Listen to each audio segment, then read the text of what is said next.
ಪ್ರಾದೇಶಿಕ ಪಕ್ಷಗಳನ್ನ, ಕೆಲವೊಂದು ಪಕ್ಷಗಳನ್ನ ಮೋದಿ ಅವರು ಮತ್ತು ಬಿಜೆಪಿ ಇರುವುದು ಕಿಚಿಡಿ ಅಂತ ಕರೀತಿದ್ರು. ಆದ್ರೆ ಈಗ ಬಹುಮತ ಇಲ್ಲದೆ ಇರುವಂತಹ ಹೊತ್ತಿನಲ್ಲಿ ಬೇರೆ ಬೇರೆ ಪ್ರಾದೇಶಿಕ TDP ಇರುವಂತದ್ದು JDU ಹತ್ರನೇ ಹೋಗ್ತಿದೆ. ನಿಮ್ಗೇನ್ ಅನ್ಸುತ್ತೆ, NDA ವರ್ಕೌಟ್ ಆಗತ್ತಾ? ಸದ್ಯಕ್ಕಂತೂ ವರ್ಕೌಟ್ ಆಗುತ್ತೆ ಅನಿಸುತ್ತೆ, ಸರ್ಕಾರ ಮಾಡ್ತಾರೆ. ಬಟ್ ಆದರೆ ಸ್ಟ್ರಾಂಗ್ ಆಪೋಸಿಷನ್ನು ಬಂದಿರೋದಕ್ಕೆ ಕಾರಣ ಒಂದು ಒಳ್ಳೆ ಆಪೋಸಿಷನ್ನು ಸಿಗುತ್ತೆ. So it's actually better for India ಅಂತಲೇ ಹೇಳ್ಬೋದು. ಈ ಬಾರಿ ಬಿಜೆಪಿ ಎಲ್ಲೂ ಎಡವಿರ್ಬೋದು, ಯಾಕಂತಂದ್ರೆ 400ರ ಮೇಲೆ ಬರುತ್ತೆ ಅನ್ನೋ ವಿಶ್ವಾಸದಲ್ಲಿತ್ತು. ಆದರೆ ದೊಡ್ಡ ಮಟ್ಟದ ಆಘಾತವೇ ಆಗಿದೆ ಈ ಬಾರಿ. ಎಲ್ಲಿ ಎಡವಿರ್ಬೋದು, ಯಾವ ರೀತಿಯಾಗಿ ಇದಾಗಿರ್ಬೋದು ಬಿಜೆಪಿಗೆ? ಹಿಂದುತ್ವ ಅಂತ ಅವರು 2 ಸತಿ ಗೆದ್ದಿದ್ದಾರೆ. ಸೊ ಅವ್ರು ಪ್ರಾಮಿಸ್ ಮಾಡಿರೋ ಅಷ್ಟು ಡೆವಲಪ್ಮೆಂಟ್ಸ್ ಜಾಸ್ತಿ ನೋಡಿಲ್ಲ ಅನಿಸುತ್ತೆ ಜನರು. ಇವಾಗ ಸತ್ಯ ಅರ್ಥಕೊಂಡು ಜನರು ಬೇರೆಯವ್ರಿಗೂ ಸಪೋರ್ಟ್ ಮಾಡೋದಕ್ಕೆ ಪ್ರಯತ್ನ ಪಡ್ತಾ ಇದ್ದಾರೆ.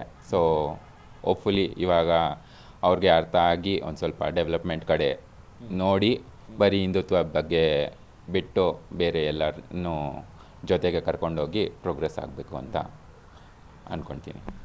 ಹಾಗಾದ್ರೆ ಬಿಜೆಪಿಗೆ ಹಿಂದುತ್ವ ಅನ್ನುವ ಕಾನ್ಸೆಪ್ಟೇ, ಹಿಂದುತ್ವ ಅನ್ನುವಂಥ ಅವರ ಸಿದ್ಧಾಂತಗಳೇ ಅವರಿಗೆ ಈ ಬಾರಿ ಚುನಾವಣೆಯಲ್ಲಿ ಮುಳುವಾಗ್ಬಿಡ್ತಾ?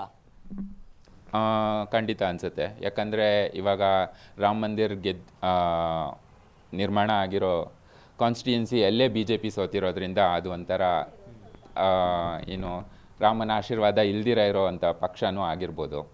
ಸೊ ಏನು ಅಂತ ಅಂದರೆ ಇಂಡಿಯಾಗೆ ಒಂದು ಒಳ್ಳೆಯದೇ ಆಗುತ್ತೆ.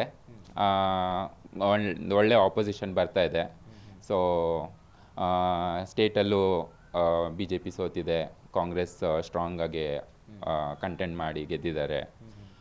ಮತ್ತು UP ಅಂತ ಸ್ಟೇಟಲ್ಲೂ ಒಳ್ಳೆ ಫಲಿತಾಂಶ ಬಂದಿದೆ ಬೇರೆ ಪಕ್ಷಗಳಿಗೆ. ಸೊ ಹಿಂದುತ್ವ ಅನ್ನೋದು ಒಂದು ಬಿಟ್ಟು ಬೇರೆದೆಲ್ಲನೂ ಪ್ರೋಗ್ರೆಸ್ ಅಂತ ನೋಡಿಕೊಂಡು ಪ್ರಾಮಿಸ್ ಮಾಡಿರೋ ಕಡೆ ಜಾಸ್ತಿ ಒತ್ತು ಕೊಟ್ಟು ಪ್ರೋಗ್ರೆಸ್ ಮಾಡ್ಕೊಂಡು ಹೋಗಬೇಕು ಅಂತ ಅಂದ್ಕೊಳ್ತೀವಿ.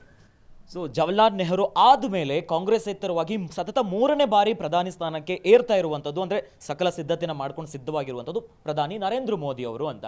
ಸೊ ನಿಮ್ಗನ್ಸುತ್ತಾ ಅಭಿವೃದ್ಧಿ ಕಾರ್ಯಗಳು ಆಗುತ್ತೆ, ಹಿಂದುತ್ವ ಅನ್ನೋದನ್ನ ಬಿಟ್ಟು ಅಭಿವೃದ್ಧಿ ಈ ಬಾರಿ ಜಾಸ್ತಿ ಆಗುತ್ತೆ ಅಂತ ಅನ್ಸುತ್ತಾ? First of all congratulations Narendra Modi ಅವ್ರಿಗೆ. ಇವಾಗ ಥರ್ಡ್ ಟೈಮ್ ಆಗೋದಕ್ಕೆ ತುಂಬಾ ಕಷ್ಟ, ಬಟ್ ಆದರೆ ಆಗಿದ್ದಾರೆ. ಸೊ ಒಳ್ಳೆ ಸ್ಟ್ರಾಂಗ್ ಲೀಡರ್ಶಿಪ್ ಇದೆ. ಬಟ್ ಆದರೆ ಅವರು ಫೀಡ್ಬ್ಯಾಕನ್ನು ತಗೊಂಡು